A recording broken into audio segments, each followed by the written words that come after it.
So, out of the alliance phase, here we're playing Soldier Kings. It's 1758, the beginning of the new year, the winter of 1757, still during diplomacy. Very little happened. The French tried to play a papal bull, which would give them, Austria and Spain, money. The English canceled that with an act of God. The Prussians played Pitt takes power, which will allow the English to build provincial forces in excess of the one that they're allowed normally. France and England came to an accord. They will not attack each other, nor will they aid Prussia or Austria, except the English are going to be allowed to act in Italy with their Swiss mercenaries. And otherwise, the French and English are going to commit all their attentions to Spain. Whatever that means. Also, the English have agreed that they and the French will leave each other's boats alone, which was the key provision for the French, traded off by the English being able to operate in Italy here against the Austrians. The Austrian proviso was acceptable because Austria looks like they're getting a real edge over Prussia here, to an extent where they may be the next person in the winning line. This also makes Russia very happy because they didn't want to have to come in against Austria yet. So that's where we are. We move, I think, into the new year, unless I forgot something. No. And it'll be spring of 1758, and we'll start bringing forces on the board and buying new stuff. There isn't a lot of money left for that, nor manpower. Nobody cut any deals involving manpower or money. That was part of the British-French agreement, and nobody else formed an alliance. So it should be pretty solid right now with what's going on. So whatever troop purchases were made, and that's not a lot, mainly some refurbishment, but even, people like Prussia were out of manpower at the beginning of the turn, so they weren't even able to do that. They weren't even able to pay for their troops because of their manpower problems. Russia and Turkey trying to maintain their army in good shape to fight this war. Hard to do. They're not in good situations. And during this turn, as we were spending points on refurbishing, the Dutch and the Russians began to look at, hey, maybe we could come to that deal. I'm not sure the Dutch can afford $10 though for 2 manpower, but the manpower is wasted for Russia. The money's not wasted for the Dutch, but they may be willing to supply some money for those manpower. We ended up with the turn order here. The Turks wanted to ensure that they were ahead of the Russians so that they can move in and prevent the siege from concluding. And everyone else pretty much went as far back as they could. So you kind of see the die roll ordering there, with the exception that the Turks, I think, came between Austria and France in the rolls. Well, Turkey got hit with a vacillating general, so they couldn't move all their forces in, but they did move some in. They're at a supreme disadvantage there when the Russians attack, but they can always fall back. It's one of the things with this game is you can force somebody to spend as long as you have troops in the area. Spain played a Cossack revolt, and this anti-British card, that's per, isn't it? No, just one. Okay, they played a Cossack revolt and just stripped a Russian unit off. No big deal there. It's just they're trying to keep that battle from being too uneven. They might be earning the enmity of the Russians, however. They moved their fleets together, including the Portuguese fleet, into the Caribbean to try to hunt this British fleet, but they didn't find it. What they should have done was blockaded Virginia, because they went and took it.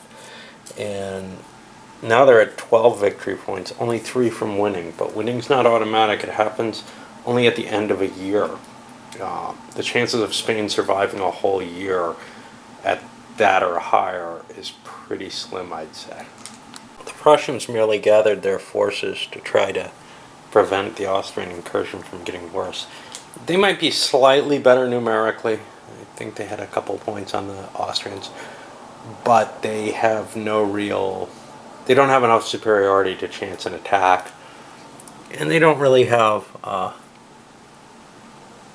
lot of extra money. They have a decent amount. So they could actually afford attacks, but their troops are rather worn, which means they'd take real losses off these, which could be expensive to replace at this point. Of course, losing some of those 0-1s or whatever that they have left might actually do them good, because they're paying for things that are barely worth anything, and they probably should stop doing that. The English gathered their European forces here in Hanover. They also gained Denmark as an ally. We got some French up here who didn't interfere with them and are going to try to figure out their own way out. But the big thing is the English fleet consolidated most of it. Some of it's still over here with the Danes. Consolidated in the Caribbean and beat the crap with the wind gauge out of the Spanish fleet. Hawke did a good job there. And, like I said, it's not likely that the Spaniards are going to be able to keep that 12, even with the kind of concentration that France and England can bring to bear against them. It's very hard to get that automatic victory, unless France and England are so worn out that they can't do what they're doing. The French positioned their own forces, and I don't know if I went into the Russians. Let's go to the Russians. The Russians defeated the Turks. I don't remember if they actually fought. It looks like they did. There's damaged Turks on top. But they also got a siege point. I think the Turks actually withdrew. But they got a siege point on the Turkish Bulgaria. Going back, the French moved their fleets around and got intercepted by the Spanish, lost a naval battle, just ever so slightly, but they withdrew from it. Still got a ship out here that was from a different direction. They were hoping to join up and sail in together. They didn't manage to do that. Then the Austrians, the poor Austrians, they combined everything into Berlin.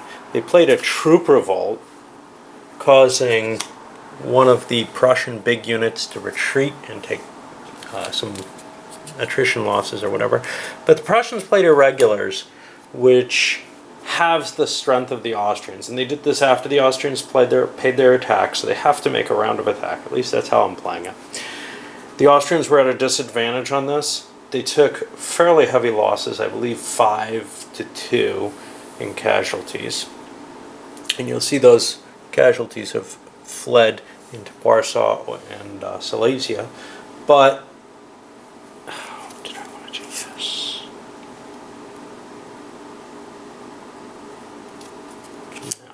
No. But the worst thing is, with that high casualty rating, it was fairly likely they lost their leader, and Natasy's gone now too. And the Austrians are out of leaders, basically. That's a bad situation to be in. Really feels kind of funny, to tell you the truth. But anyway, we go on to the Dutch. I doubt they're going to do much, so we'll probably be coming back in the summer. Well, the Dutch actually did do a little bit. They played a royal death, and that removed the Portuguese alliance from Spain. And then they invaded Galicia, and they're going to try to grab parts of Spain, maybe a lot of Spain, whatever they can get. Ooh, I also forgot they're still doing this. Yeah, it's just not going well for them. Alright, so very briefly what happened here, they rolled their siege roll. They were using the white die.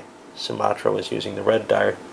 Sumatra got a 6 on them, did a hit, and they withdrew once again. Basically, any one success and they get in, but they haven't gotten a success yet. And now we go on to the summer. And we got to go through the fun of rolling for initiative and all that again. Noticed a couple of little things I neglected last turn. One is, these are French mercenaries, the Swiss are. So I pulled them out of Tuscany and they'll stop sieging it. Actually, they broke the alliance by doing so, but just whatever. I mean, they did it during the British turn or something. It just was completely illegal. And then also the Hungarian revolt was quashed. Got the new order of play. Britain and France both wanted to go before Spain, so even though they outrolled them, they're earlier in the order. And everyone else pretty much picked as late as they could. The Russians jumped before the Turks as well, because they want to get their siege done beforehand. The Spanish, the reason people wanted to go before them is this fleet here. They want to take care of it before it can get away. And that's because of my little change in the rules. The Spanish could have actually refurbished this thing if they had fled to a port, and they didn't. That I can't back up for because the French already attacked it and too much has happened since then. But yeah, that's what the effect there is. Well, the Turks gathered their forces to try to defend Roumelia, but I don't know if the Russians are going to make any move forward. They also grabbed a pirate navy and a new leader for their fleet. Over to the Spaniards, they contemplated attacking the Dutch here, but the Dutch would get their navy in defense. And right there we see what value navies are on an attack position, because it's hard to spread your navy out into all the places you want to defend, but or your army for that matter. But if you're attacking somewhere, it's hard to root you out if you've got that extra firepower with you. The Spaniards just don't have the force to do so. They made an attack into New York and destroyed the British colonial troops there, but they also failed to take the territory. They've got a couple of units that they'll be able to recover. They moved their fleet down into Rio de la Plata in order to recover it as well. And that's the end of summer. Let's look at who else went. Did the Prussians moved into attack. The Austrians fell back. Then the Austrians gathered their forces into various places nearby. They're planning on taking Saxony back, which nobody cut a deal that said the Austrians couldn't take British territories. In fact, Indians are working on taking Bengal for the Austrians. England's feeling a little shafted by this, but mainly because Austria was kind of involved in the, yeah, we have to kill Spain. But they didn't really make any commitments, and the English might have to try to do something to defend that territory, and that may violate their deal with the French if they do so, because they'll be directly facing Austria. They'll be supporting the Prussians indirectly. All kinds of words that go that way. Of course, we still got this Spanish here, so I would guess that some leeway may be allowed. For the Dutch, bring orange with them. They've taken 1 point of Galicia. They've got to take another one to own it. And we got definite problems here with a huge French army ready to move across the Pyrenees. I think Spain's in a lot of trouble just because they were doing well. All right, on to the fall, and this one's going